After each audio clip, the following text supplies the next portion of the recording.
भागवत शास्त्र नवधा भक्ति संबंध में सुंदर भाव व्यासदेव लिखिछन्ति। श्रवण कीर्तन विष्णु स्मरण पदसेवन अर्चन वंदन दास्य सक्ष आत्मनिवेदन।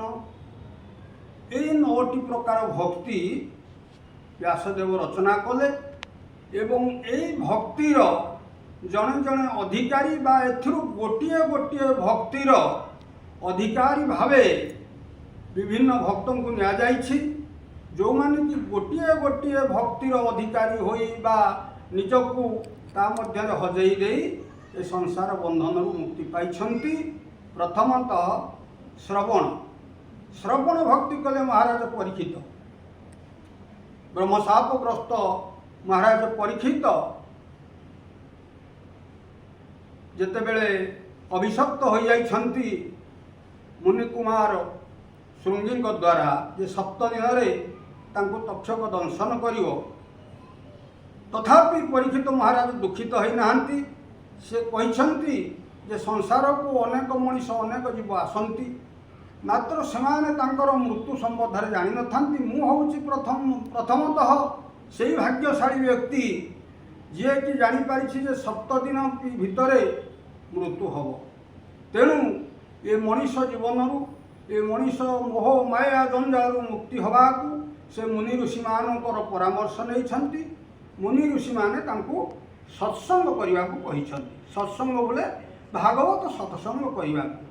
तेणु प्रवीण प्रवक्ता सुखदेव महर्षि आश्रय नहीं।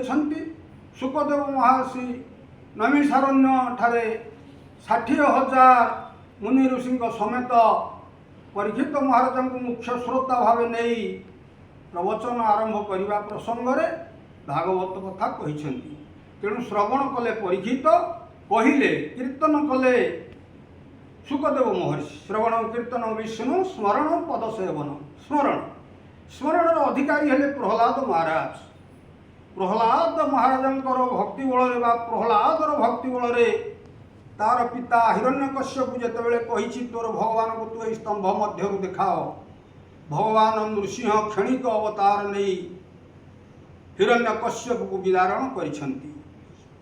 श्रवण कीर्तन विष्णु स्मरण पदसेवन। प्रभुंकर पद सेवारे माँ लक्ष्मी सदाबेले नियोजित थांती।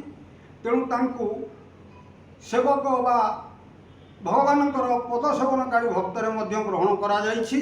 भगवान निजे कहिछन्ति लक्ष्मी जे मोहर घरणी मोहर भाई हल पाणी मोहर आत्मा पशुपति ताठारे नथाए मो प्रीति। उद्धव भगवान यही प्रसंग में कहिछन्ति जे मोर लक्ष्मी होछन्ति घरणी, मो भाई होछन्ति बलराम हलपाणी एवं भगवान शिव मोर आत्मा सदृश। ममैतव महादेव ममैतव महादेव ब्रह्मा मम गात्र संभव सुरेश मम भ्रातश्च वक्ष्यामि शृणु नारद। मोर आत्मा सदृश होछन्ति शिव ठाकुर। तेणु एमानकु भल पाए नाही। काहाकु भल पाए ना मोर भक्त मोर मित्र जगत करे से पवित्र। ए संसार को पवित्रकारी होची मोर भक्त। तेणु जेउठारे मोर भक्त माने भक्ति सहकार एवं निष्काम प्रेम भाव रे मते अर्चन वंदन करंती, स्मरण करंती, कीर्तन करंती, मु सही जगह रे थाए। तेणु स्मरण भक्त गले प्रहलाद, सेवनकारी भक्त रे गले माँ लक्ष्मी।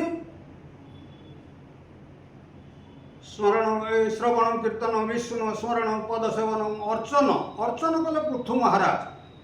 जहाँ को कार्यक्रम भक्ति बल संसार को खाद्य शस्य वृक्ष लता समस्त पदार्थ संसार को आसी अछि। पृथु महाराज अर्चन कले, अक्रूर बंदन कले। अक्रूर जाउछन्ति कृष्ण को आनिबा को गोपपुर मथुरा कंसर निर्देश से दिन से जल मध्य देखा पाइले दर्शन कले निजर हाथर जल अंजुली प्रभु कृष्ण तेणु बंधन भक्त हेले अक्रूर। श्रवण कीर्तन विष्णु स्मरण पद सेवन अर्चन वंदन दास्य दास्य हेले हनुमान महाराज। दास्य सख्य सख्य हेले अर्जुन एवं आत्मनिवेदन कले बड़ी महाराज। यही 9टी भक्तर भक्त मानू गोटे गोटे भक्तिर आश्रय नहीं से माने मुक्ति पाई प्रभुंकर सानिध्य लाभ करिसेंती।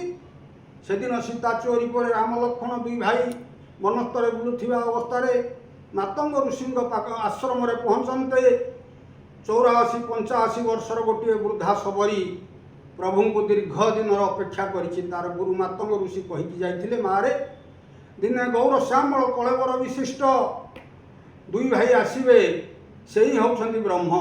तू तांकु निश्चित मो कथार तू विश्वास रख, निश्चित भावे तू तांकु दर्शन करी। सही गुरु को वाक्य को मानी सबरी तार यौवन अवस्था वृद्धा अवस्था परित्यक्त अवस्था आसी पहुँची। आखिर धार धार लुह बही जाउछि। से देखुछि गौर श्यामल 2 भाई आसुछंती। से से भाविछि जे मो प्रभु आसुछंती बोली तांकु फलमूल जहाँ संग्रह करिथला अइठा फल देला बोली मध्य पुराण रे वर्णना अछि। तेणु ठाकुर पाखे बसवा विषय भितर से नवधा भक्ति संबंध में पचारिछि। से प्रभु कहते माँ मोर गोटे गोटे भक्तिर अधिकारी माने मध्य मुक्ति पाई जाइछंती। आउ तू होचु साक्षात नवधा भक्तिर तू होचु प्रतीयमान। तेणु तोठी 9टी जाक भक्ति अच्छी मुझा तोते कौन आउ बुझाइबी। तेणु एतिकी कहूँ बोले 9टी भक्ति गोस्वामी तुलसीदास रामचरितमानस सुंदर भाव लिखिछंती। प्रथम पदरे लिखिछंती प्रथम भगति धन कर संगा दुसुरा रति मम कथा प्रसंगा श्री राम जय राम जय जय राम। भक्ति प्रथम भगति संथन कर संगा अर्थात सतसंग करिया। जोठारे प्रभुंकर दिव्य कथा आलोचना होउथिबो सेठारे बसी भगवान नाम कीर्तन करने सहित प्रभुंकर दिव्य चरित्र श्रवण करवा। द्वितीय रति भक्ति लिखिले नहीं। द्वितीय रति प्रेम भाव केतेबेले आसीबो ना जेतेबेले प्रभुंक प्रति आमर संपूर्ण शरणागति बा आमे संपूर्ण समर्पण हो जिबा सेतिकी बेले ही आंभर रति प्रेम भाव आसीबो। अपराकृत प्रेम मूर्ति जय राधा हरि अव्यक्त लीला को व्यक्त कर आदि अनादि कारण निगुण सगुण आत्माराम सनातन ब्रह्म निरूपण